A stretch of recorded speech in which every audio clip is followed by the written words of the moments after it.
Hi everyone, this is Judy Medore, founder of The Oily Crafter, coming to you today to talk about sublimation with laminate. So first, let's go over the laminate that I purchased to do this project with. I bought it from Southwest Binding and Lamination.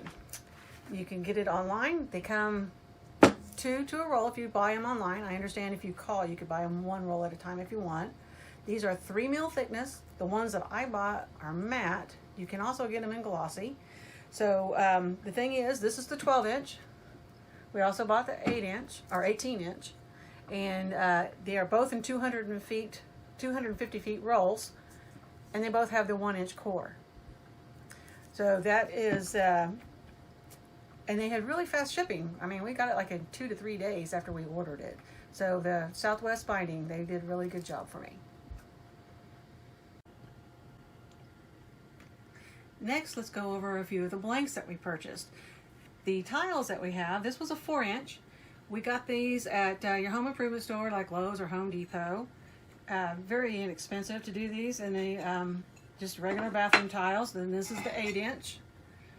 And then we also have this 12-inch. We couldn't find it in white, so we got the Alamosa Gray. Alamosa Gray. Yep, Alamosa Gray is what it says on the end. All right, so these, from what I understand, and we'll show you in one of the videos, you just heat press the laminate onto these, and we'll show you the process as we go along. Then we went to Dollar Tree and got some of their little holiday type thin wood. And from what I understand for those, we're going to be using some spray adhesive. This just happens to be the one that we have. There are several different brands out there that you can use to stick the laminate on with before you heat it. We're also going to try heating some laminate onto some Dollar Tree mugs. And I actually got 2 sides of the beer mug glasses to try as well. So we're going to do a lot of different surfaces and going to see how it works. Okay, now we're going to talk a little bit about the equipment that we're going to be using. My heat press is a 8-in-1. It has the big press here that you see. I can do plates, and I'm thinking about getting some of the Dollar Tree plates to do the center of those. And then I have a hat press. And over here I have this is one of the cone presses for like the big mug that I showed you earlier, as well as the smaller cone sizes. Then this is the actual part that hooks up to do the mugs. Now this one here that I have actually installed at this time is for the 15-ounce mug. And then here's the sleeve for the 11-ounce mug. Okay, so now that we've talked about the heat press, now I'm going to talk a little bit about the printer that I have for sublimation. I'm using the Epson Workforce 7720. The reason I bought that one is so I could do larger scale prints, up to 13 by 19 inches. It also has a tray to do the regular size paper of 8.5 by 11. In there, I have converted it to a sublimation printer from a regular printer using Cosmo ink. And they send you syringes to fill the little cartridges. I don't have any extra cartridges, or I'd show them to you. They're in the printer already. You fill with each of the inks.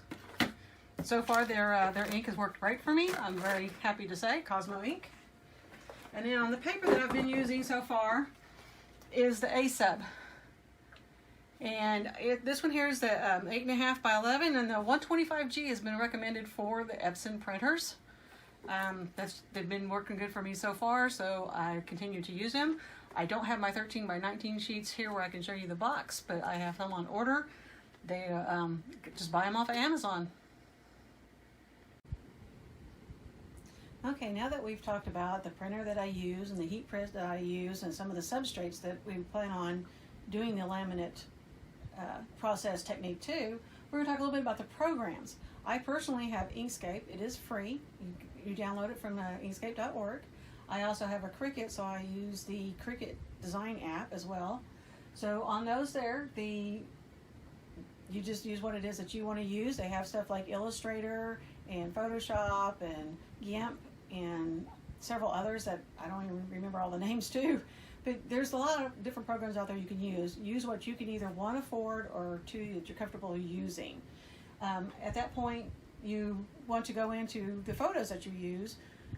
You can use ones that you've taken yourself on your phone or however, or stuff that you draw yourself or design yourself online. In these programs, they have a lot of good design tools.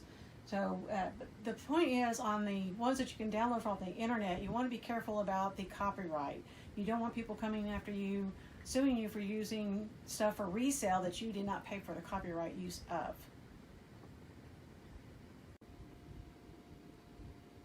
Hi, my name is Greg Medore, and I'm helping out my wife Judy Medore today. So we're using Inkscape to pull in this particular image that we have. The image we decided on is God Bless America. It's a patriotic eagle. And so we pulled that in. Here on Inkscape, you can lock the dimensions here between these two. Our tile that we bought from the store is an 8-inch square tile. We're going to make this image slightly larger than that, 8.1 inch. So by clicking on this, it locks the proportions, and then we picked 8.1 inch here, 8.1 inch height, right? So now, with regard to our printer settings, we come over here to File, and we go to Print. Okay, we pick the Epson WF7720, and we go to Preferences, right? In our particular case, we have a preset already set, so I'm going to select that one. In this preset, we use Paper Cassette 1. The reason we do that is the paper type. We have many more paper types available to us when we use Paper Cassette 1. We want to use quality under more settings. Make sure quality is selected all the way to the right as opposed to speed. We want to use color, of course, in this particular case. And next option that we want to pick, collate and reverse order is fine. More options. Here under color correction, custom and advanced, we want to do ICM. You use that specifically with the Epson printers, right? And then mirror image. I want to say this is important whenever you're doing sublimation. In most cases, you're going to want to mirror the image, because that way then the image is correct when it's placed onto the surface, whether it's a shirt or a hat or in this case a tile, right? And so I believe that is all the settings that we need. Now, I don't need to print this because we have already printed it. And here's what our printer looks like. We had also done a print head check on the printer ahead of time to make sure that we didn't have any lines, that we had good placing of the ink on the paper. We're using the A-sub printer paper. When you put that paper in the printer, you want to be sure and put it in there on the Epson 7720 where you can read A-sub. So when you place the paper in the printer tray, you can see the word A-sub. It will print on the proper side there. So now that we've got our printout, we are ready to talk about the heat press and what we're doing there on the heat press. Hi. Okay, so now that we've talked about printing our picture out and whatnot, we've been preheating our heat press. We have it at 350 degrees for 720 seconds, and that's about 12 minutes. You can check it after 6 minutes if you don't mind untaping a little bit to look and see if the print has totally gone onto your tile, but you don't have to. You can just continue on and just make sure you have the whole 12 minutes. Then again, that is at 350 degrees. Because of those temperatures, you're going to want some kind of heat-resistant gloves to help you get the tile off of the press when you're done, because it's going to be very super hot, and you're going to want something to put it on to cool, something like a mat. This is a Cricut Easy Press mat that you may want to put it over on to cool when it's done with the heating. Okay, so now we're actually ready to start with our project. I have our 8-inch tile. I have grabbed the 12-inch lamination sheet, unrolled it a little bit here, And one of the things I'm going to recommend is cutting it about an inch larger than your tile. I have a rotary cutter to do that here on my cutting mat. And one of the things that I have here with me as well, let me put this out of the way so it didn't roll off the table. This is the Cricut heat resistant tape, and this is some heat resistant tape I actually bought off of Amazon. You can get dispensers for it that'll hold that big round deal as well. But as you're getting ready to do this, I do have it bigger than the inch on the side, so I'm going to go ahead and get that trimmed down as well. Get it all lined up here. Okay, so I know I want it to go about right there. Okay, now I'm going to do these at the one corner. I want to get it at 45-degree angle on each corner. And because of that, that way I can tape it down without excess. Because you know when you fold stuff, you don't want all this extra stuff like that. I'm cutting that away. So, and the closer you can get it to the corner, the better. Be careful with these. They are very sharp. And I didn't get this corner very well here, but that's okay. It's still plenty to go around the side.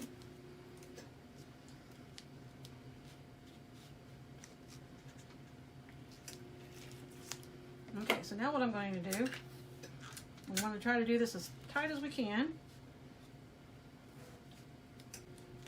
Make sure I get this corner here in there really well, since I shorted it a little bit. I'll tape it down on each of the 4 sides.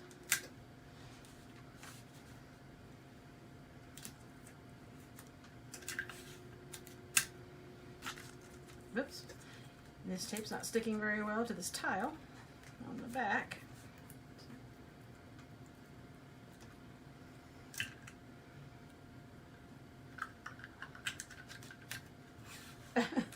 Well, I may have to do this a little bit differently. Stick it to that side, pull it tight, and stick it to that corner. It may stick to each other better that way. Let's give that a try.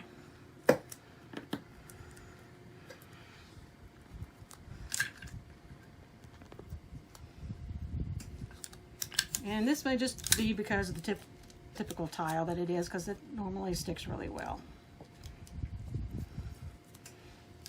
But I'm trying to make sure we keep it in place while we heat it.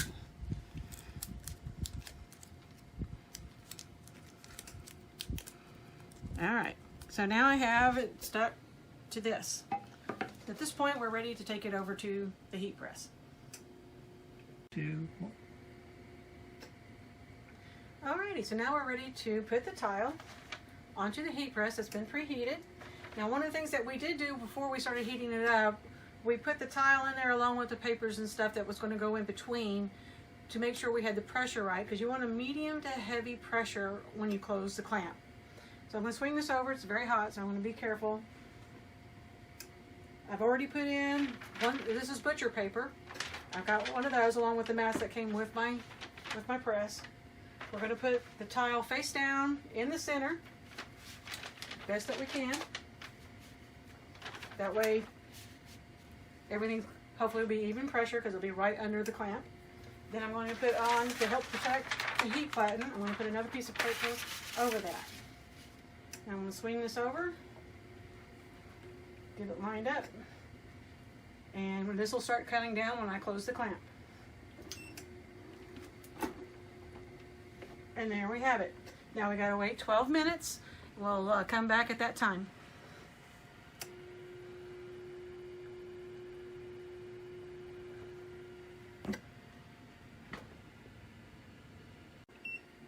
Okay, our timer is down to 0, so we're going to open it up. And we'll swing it out of the way. Got my heat resistant gloves on here. See how the paper turned a little brown there? And now I'm going to move it over to cool. Tile tiles take about 30 minutes, so I'm going to leave it for a little while and come back to y'all in a little bit. Okay, so this is Greg Medore again. I wanted to share a few things with you that we didn't do a good quality check when we went to print out our image on the printer. So first one was in Inkscape. I want to show you here on Inkscape. Notice this frame line around the outside of the image. When you place your image in your screen, make sure it's inside of that border. If it's not inside of that border, here's what happens when you go to print it. You go to print it on the printer. Remember I said earlier it was 8.1 by 8.1 inches? Well, guess what? What happened is on this particular item, is this came out and it was smaller than 8.1 by 8.1. Reason being is my image was across my line, my document line, so it chopped it off. All right? Now, so I corrected that problem and I went to print it out. Here's the next problem. Notice the difference in this printout versus this printout. This print is on A sub paper. This print happened to be on the plain piece of paper that was underneath the A sub paper. So when I found the error on the sizing, I went to print out another one. Well, it pulled the A sub paper through and it printed on the plain paper. So guess what? This one's exactly 8.1 by 8.1, and my image was lined up inside of my window. So guess what? I had to print it a third time to get exactly what I wanted. A sub paper and 8.1 by 8.1, which is the desired effect. So Also, on the size of that box that shows the paper, we had A4 picked instead of... We had A4 instead of 8.5 by 11. Where you pick that from is under File Document Properties right here. Make sure you have US letter picked. Make sure you have portrait or landscape picked. It defaulted to A4. So make sure that you have your paper size correct so that when you go to print it, it doesn't chop off you don't have an unexpected result and, quite frankly, wasting valuable A sub paper and valuable ink on your printer. It'll help you cost saving on your sublimation products.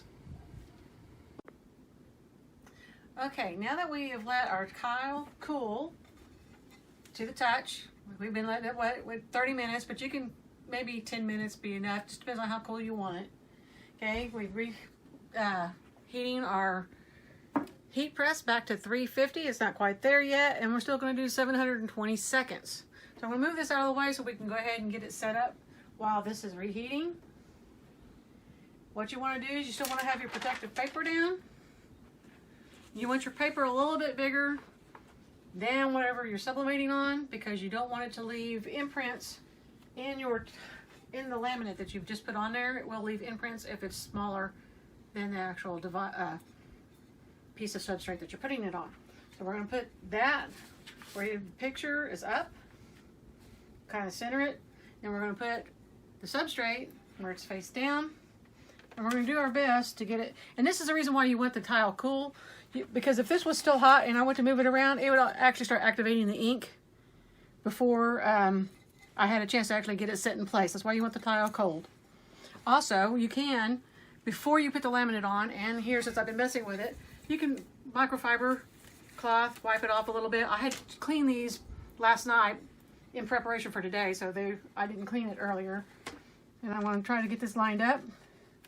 We have it a little larger like we had planned. I got about 1/8 of an inch all the way around it, and I want to try to center it here.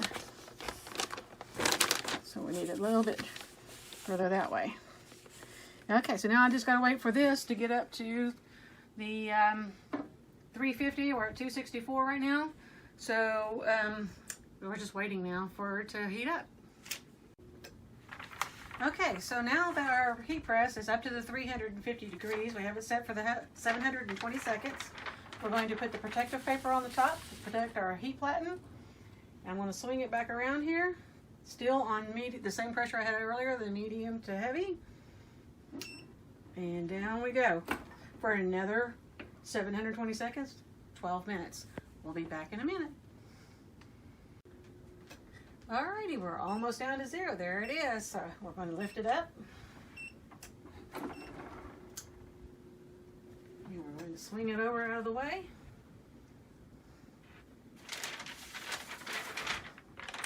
Move my paper. Okay. And I'll move this over here. And do the reveal. Okay. Oh, I can see through the paper. It's looking good. Can you see that? Through the paper? So, let's see how well this A-sub paper works. Oh, it came right up. How beautiful is that? Wow. Had a little bit of corner right here that I don't think I got quite well. Must have been where I cut the corner a little short. But it looks fantastic to me. I think we did a good job. First try. High five, dear. High five. Thanks my husband, Greg, for all his help and support in doing this. Now, we have some other tips that we might want to give you. On the back here, I'm going to move over here to my desk so I can show you, and I'm going to turn off my heat press as I walk by. But another pointer is, if you're doing these for sale, you want the back of them to look really nice. So I just got one of our other tiles. And take a piece of felt or a nice piece of fabric. Use some of that spray glue or adhesive. Cut it to the size of whatever you're wanting to put it on. And cover the back so it looks nice for whoever you're giving it to. You can put a sticker back here even if you're doing it for a business. Put your name and your logo and stuff on there. And then since this is a tile, I'm not recommending hanging it on a wall, but you can glue some kind of, with like E6000, some kind of hanger, or just get you a little deal and hang it up like that. I can't do it till that one's cool because I don't want it to melt anything. So there's our sublimating on tile today. Hi, alrighty. So we finished putting the sublimation on our tile today. It's still very warm, so I'm not touching it very well. I'm using my hot gloves to kind of hold it up here for the picture. It turned out very nice. The only thing I would suggest, as you noticed in these top corners here, I probably didn't get enough of the laminate right here when I taped it on. Part of that was, and I'm going to give you a pointer here, when I laid out my sublimation stuff, I just kind of eyeballed it. So to keep it held in place while you have it on your cutting mat, go ahead and tape down the corners, lay your tile on there to get your 1 inch on each side, cut your 1 inch, and then tape down these 2 corners over here. That helps hold it in place while you're actually cutting off the 45-degree angle so you don't have the extra fold over. I forgot to do that earlier, and that is one of the pointers and lessons learned, because I probably would have been able to avoid these little white spots here on these corners had I done that. But all in all, for my first try and doing the sublimation, I feel like my husband and I is calling it a success. We think the picture came out awesome. And again, my name is Judy Medore, behind the camera, my husband Greg, and we are the Oily Crafter. We do all kinds of craft shows, classes. I teach at Michael's for like Cricut. I am going to be teaching the infusible ink by Cricut, as well as other things that Cricut does at Michael's as soon as they open back up. Thank you again for watching. We appreciate your time.